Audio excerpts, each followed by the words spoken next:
कभी कभी नए उपासकों से जब वार्ता होती है और वो कृपा करके अपनी दिनचर्या बताते हैं कि हम 6:30 बजे स्नान करते हैं, तब लगता है कि क्या साधना करोगे आप।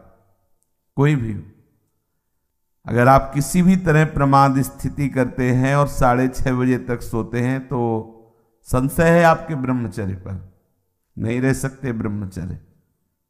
जो शास्त्र और शास्त्रवेत्ता महापुरुषों ने अनुभव किया है, 4 से और 6 बजे के बीच में जो शयन करता है ब्रह्मचारी हो ही नहीं सकता, ब्रह्मचर्य रह ही नहीं सकता। या तो वो 2 बजे 3 बजे तक भजन किया हो, पूरी रात जग के फिर सोया हो तो चलेगा, वो भजन का आवेश संभालेगा। ये ब्रह्म मुहूर्त का समय और उपासक शयन करे, बहुत बड़ी हानि है। मान लीजिए खूब सत्संग सुनते हैं आप सब जन और बहुत कृपा है आपके ऊपर, लेकिन परिवर्तन नहीं हो रहा भाई। अगर आप 6:30 बजे, तो अच्छा नहीं, बिल्कुल अच्छा नहीं, बिल्कुल अच्छा नहीं। ये दिनचर्या तो बिल्कुल ठीक नहीं। आप लोग सावधान हो, जो भी हो सावधान हो जाइए। ये बिल्कुल आपके जीवन के लिए घातक दिनचर्या है। 2 बजे बहुत उत्तम है उठना, पर नहीं तो 3 बजे, आखिरी 4 बजे। साधक होके 4 बजे के बाद शयन कर रहा है, मुझे तो नहीं लगता, किसी भी स्थिति में नहीं।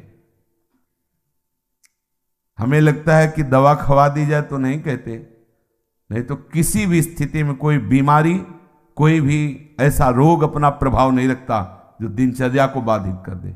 ये देखा है, ये केवल प्रवचन नहीं, देखा है, जीवन को देखा है। कुछ भी दिनचर्या में अपार सामर्थ्य देखा, अभ्यास में अपार सामर्थ्य है। देखो सामने पट्टी बंधवा दी गई और धनुष बाण ले लिया और शब्द दूर किया जा रहा है अन्य दिशा में, शब्द वेधी बाण संचार। अभ्यास देखो, आंख में पट्टी बंधी हुई है, शब्द किस दिशा से हो रहा है एक श्रवणेंद्र से देखना है और बाण वही संधान करना जहां से शब्द निकला है। अभ्यास देखो, अभ्यास का प्रभाव देखो, कितने से चमत्कार अभ्यास में लौकिक, और आप परमार्थ के पथिक, और आपका यह अभ्यास कि आप उठे और फिर सो गए। क्या मतलब, आपकी दिनचर्या क्या है? आप भगवद आश्रित, इसका मतलब प्रमादी थोड़ी है। आप भगवद आश्रित, इसका मतलब प्रपंची थोड़ी है। अहम का त्याग करके भगवद आश्रित होकर हम भगवत मार्ग में चलने वाले पथिक हैं। इसलिए सबसे प्रार्थना है, जो पीछे हुआ हुआ, आज से एक नई दिनचर्या आप देखो। जो पूर्व की दिनचर्या ठीक है तो उसे लिखो, नहीं तो सुधार करके और स्वयं श्री जी के सामने वो दिनचर्या रखो। दिखाने की जरूरत नहीं है, बहुत बार देख लिए, बहुत बार रजिस्टरों में रखा हुआ है सब दिनचर्या। अभी आ जाएगी उठ के, 2 बजे उठे, 3 बजे ये, 4 बजे वो, 5 हो सकता है जिस दिन लिखो उस दिन 2 बजे उठ जाओ, या आज उठे, पक्का उठे, सत्य कह रहे हो, 2 बजे लिख दिया। इससे काम नहीं चलना। आप अपने को खुद साक्षी करके प्रभु के सामने और नियमावली में बांधो। बिना नियम के प्रेम उत्पन्न नहीं होता। वो प्रेम की एक दशा है जो नेम को लय कर देती है। नियमावली में आपकी दिनचर्या सही होनी चाहिए, आपकी नियमावली ठीक होनी चाहिए। किसी भी संत के जीवन को आप देखिए, देखो एक स्थिति सिद्धावस्था में ऐसी आती है स्वाभाविक कि उनको देह से संबंध नहीं रह जाता। अब उनकी बात अलग, आपकी अवस्था और उनकी। बीच सत्संग में हुक्का मांग करके परमहंस जी, रामकृष्ण परमहंस जी कभी पकोड़ा मांगते, कभी। अब उनका हम अनुसरण थोड़ी करेंगे इस बात में कि भाई धरो हुक्का, रुको और हम पी रहे। हम महापुरुषों का अनुसरण थोड़ी कर सकते हैं। महापुरुष किस दशा में, किस स्थिति में, उनके जो नियमावली उपदेश है, वो कहीं नहीं बोले उपदेश में कि हुक्का पियो, नहीं बोले। तो जो उपदेश बोले वो हमें आचरण में उतारने। हम क्या करते हैं, सीधे महापुरुष व्यास भरोसे कुंवर के, सीधे वो जो इस स्थिति में है ना, बस केवल इतने पकड़ते हैं, काहू के बल भजन को, इसलिए भजन नहीं करना, काहू के आचार इसलिए आचार नहीं करना। मतलब जितेंद्रिय रात, पवित्रता और ये सब। क्या पवित्रता? गुरुजी ने कहा है थैली है मल की, क्या पवित्रता? हाँ, उसमें क्या सुना है नहीं प्रवचन में, आचार गए और जितेंद्रियता आदि नहीं। और व्यास भरोसे ये बात आई, सोवत पाव पसार। तो 6:30 बजे इसलिए जगना पड़ेगा कि 7 बजे 7:15 बजे सत्संगों में आना है, वो आ जाते हैं तो जल्दी जल्दी तिलक लग। जय गुरुदेव, जय महाराज, हाँ जय हो महाराज, वाह वाह वाह, हाँ क्या सत्संग में हो रहा है भाई। बहुत जीवन कीमती है। अभी कल ही पता चला कि कोई बहुत प्रियजन है, उनके यहाँ कैंसर हुआ। अब क्या दशा, ना भोजन सही पा सकते हो ना कुछ। और ये कैंसर आदि ऐसी बीमारियां हैं कि अभी तक जितने हमारे दर्शन में आए, एक आध बात अलग, उन सबको श्री जी ने जल्दी बुला लिया, जितने भी दृष्टि में आए। तो हम तुम अमरौती खा के थोड़ी आए हैं, कोई न कोई व्याधि मंदिर है, कब देवता का पर्दा हट जाए। जैसे बहुत मंदिर में सब देवता होते ना, ऐसे शरीरम व्याधि मंदिरम, पुजारी कब पर्दा हटा दे, कौन सा? बोले अब कैंसर देवता आ गए, होश उड़ जाएंगे भैया। देखो तुम्हें अभी रिपोर्ट में बता दी जाए तुम्हारी किडनी खराब, फिर देखो क्या होता है तुम्हारा। अगर डिप्रेशन में ना पहुंच जाओ तो बताना, ब्लड प्रेशर अपने आप उछाल मारने लगेगा। क्योंकि चिंतन, आज तुम स्वस्थ हो तो प्रमाद करते हो, और कल प्रमाद करने का अवसर नहीं रहेगा, अवसर ही नहीं रहेगा। अनन्य चिंतन रोग का होने लगेगा।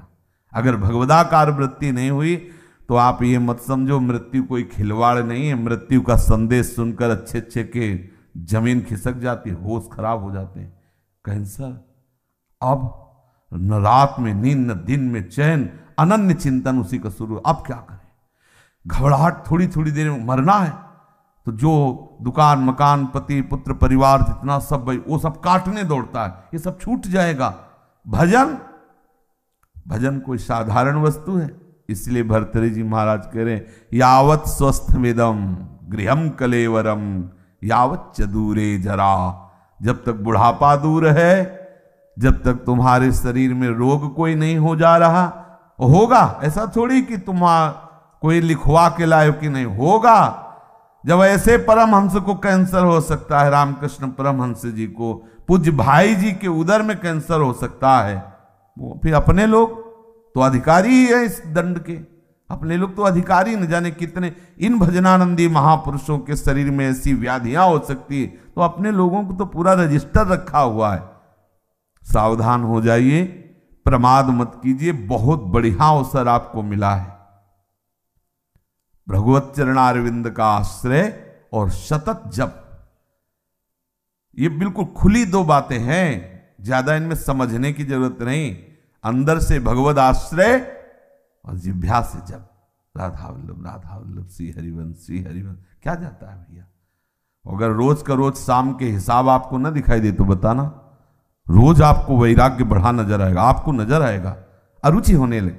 सच्ची कहते हैं भजन का प्रभाव, ये तो भगवत कृपा से भगवत चर्चा हो रही नहीं। 1 मिनट के लिए अंदर से मन राजी नहीं, ये जो हो रहा है 1 मिनट के लिए राजी नहीं कि अब ये सब, बस यही लगता है चुप, किसी से मिलो मत, बंद करके दरवाजा अपने कमरे का, बस एकाकार वृत्ति।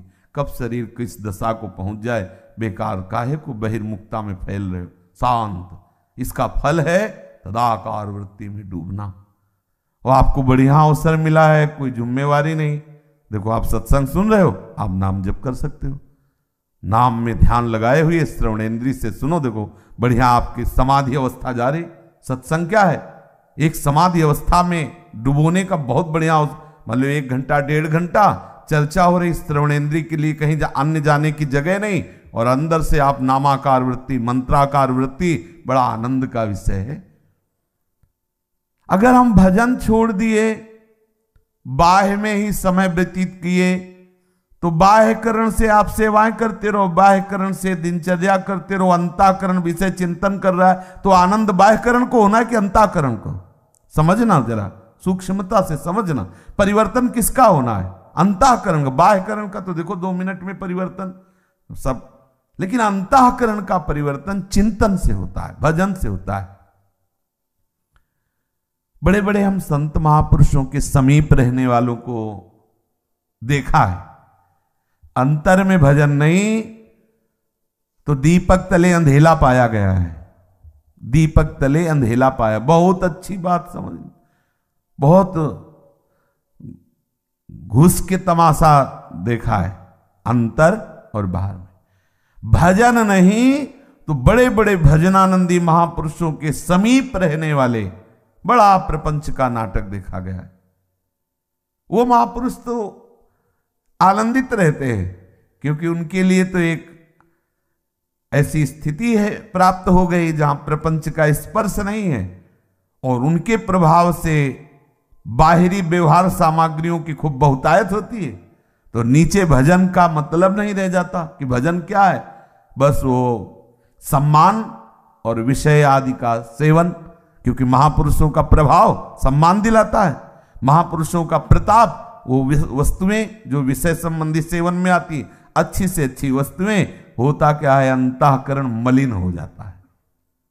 इतने बड़े महापुरुष के समीप रहते हुए अंतःकरण और इतना मलिन हो जाता है को महापुरुषों पर भी अपराध कर बैठता है, जिनके प्रताप से पोषित होता है वो वहीं अपराध कर बैठता है। इसलिए प्रधान बात है अंतर में आपका साधन चलना चाहिए, अंतःकरण आपका भगवत चिंतन में रहे। खुली बात समझ लीजिए, बाह्यकरण से बाह्य पवित्रता होती है, अंतःकरण से अंतःकरण की पवित्रता होती है। बाह्यकरण और अंतःकरण दोनों भागवतिक हो जाए तो स्वभाव का परिवर्तन हो जाता है, स्वभाव का परिवर्तन होता है तो स्वरूप का अनुभव हो जाता है। जो हमारा सखा भाव, गोपी भाव, सहचरी भाव का भाव स्वरूप है, उसकी प्राप्ति हो जाती है। इसलिए भैया चूको मत, बहुत बढ़िया अवसर, बड़ा घबराहट का विषय है। जब ये शरीर पीड़ा से युक्त होता है तो केवल प्रभु ही ऐसे जो हमें बचा सकते हैं, नहीं तो जब शरीर स्वस्थ होता है तो अहंकार देवता अपना नाटक करवाते रहते हैं, और जब अस्वस्थ हो जाता है तो मन राम उसी अस्वस्थता का चिंतन, बड़ा क्लेश में है। और इस संसार से मुक्त हो जाइए। अगर आप सोच रहे हो तो दिन प्रतिदिन ऐसा भयावह संसार का स्वरूप आएगा, पूछो मत। इससे मुक्त होना ही अब एक उपाय रह गया है। अब हम ये नहीं कह सकते कि जन्म जन्म, क्योंकि महामारियां, नाना प्रकार की प्रतिकूलताएं, नाना प्रकार की व्यभिचार, नाना प्रकार के खान पान की मलिनताएं ये कलिकाल में बढ़ती ही चली जाएंगी और उसका प्रभाव पड़ेगा। जैसे बाहर रोड में यदि गंदा कोई इत्र डाल दिया जाए तो उसकी खुशबू सबको आएगी, अच्छा डाल दिया जाए तो अच्छी आएगी। ऐसे ही इस सृष्टि में जो भी भयानक से भयानक आचरण होंगे, जो भी बुरे आचरण होंगे, पूरी सृष्टि पर उसका प्रभाव पड़ता है। अगर कोई बच सकता है तो भजन के प्रभाव से बच सकता है, नहीं तो प्रभाव, जैसे सर्दी का प्रभाव सबके ऊपर पड़ रहा है, पर जो कंबल ओढ़े बच गए। अगर कहीं भी कुछ भी मलिनता का आचरण होता है तो पूरी सृष्टि पर उसका प्रभाव पड़ता है, वो समझ में नहीं आता। अगर कोई बच सकता है कलयुग की कुचाल से तो भजन, केवल भजन, दूसरा कोई उपाय नहीं। भजन करके भगवत धाम में स्थित हो जाओ, प्रभु को प्राप्त हो जाओ, नहीं बहुत दुख भोगना पड़ेगा।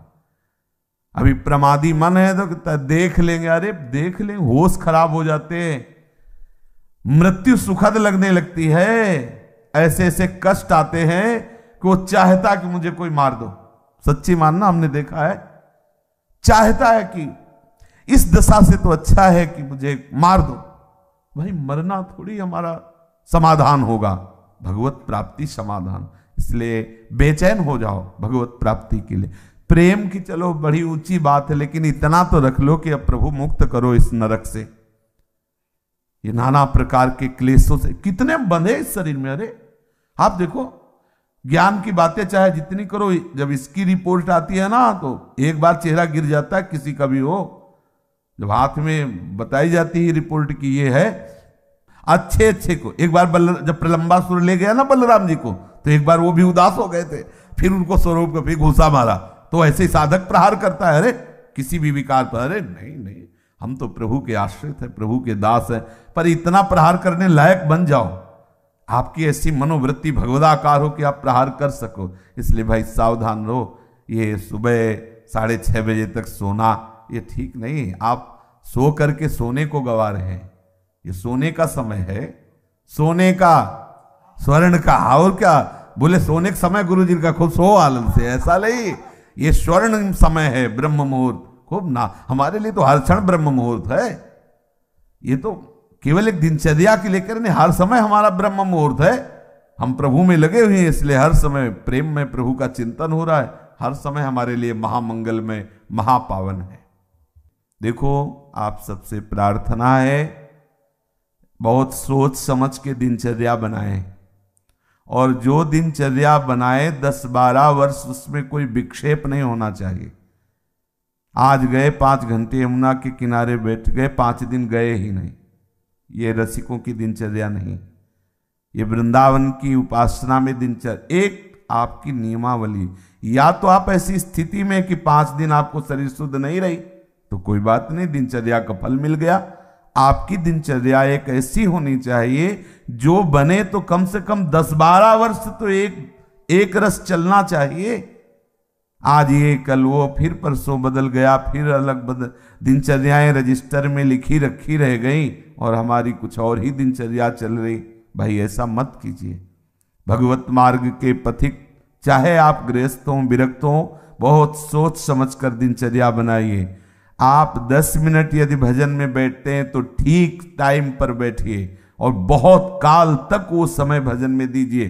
कि हम 10 मिनट बैठते हैं तो हम 10-12 वर्ष तक 9 मिनट नहीं होने देंगे, 10 मिनट तो बैठेंगे ही, और हमें मिलेगा तो हम माया से खींचकर और समय बढ़ाते घटने नहीं देंगे।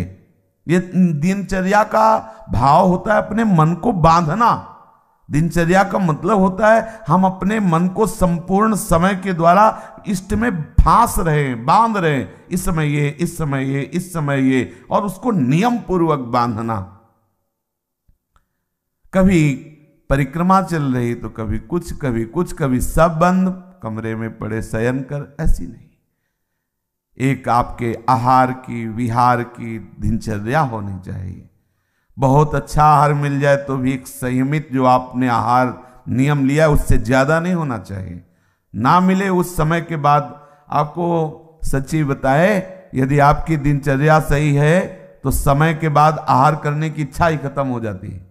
अगर आपका समय कि इस समय से इस समय तक आप प्रसाद लेते हैं, अगर नहीं मिले तो उसका चिंतन खत्म, उसकी इच्छा ही खत्म। अब अगले टाइम जब पाते हैं तब फिर आए। बहुत बड़ा नियम में बल होता है। बिना घड़ी के अपने आप नेत्र खुल जाना, दोबारा आलस्य ना आना, शरीर में एक नई स्फूर्ति, अभ्यास में बहुत बड़ी ताकत होती।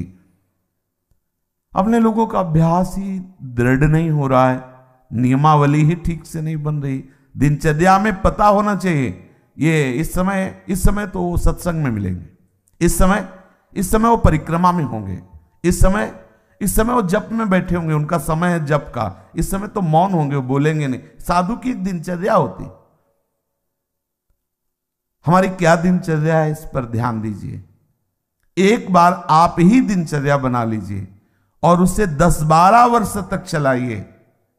यह तेरे दिनचर्या बदलिएगा नहीं। माना भागवतिक है, लेकिन इससे मन संयमित नहीं होगा, इससे मन एक रस में नहीं आएगा, और एक रस नहीं हुआ तो फिर जीवत्व बाधा पहुंचाता रहेगा।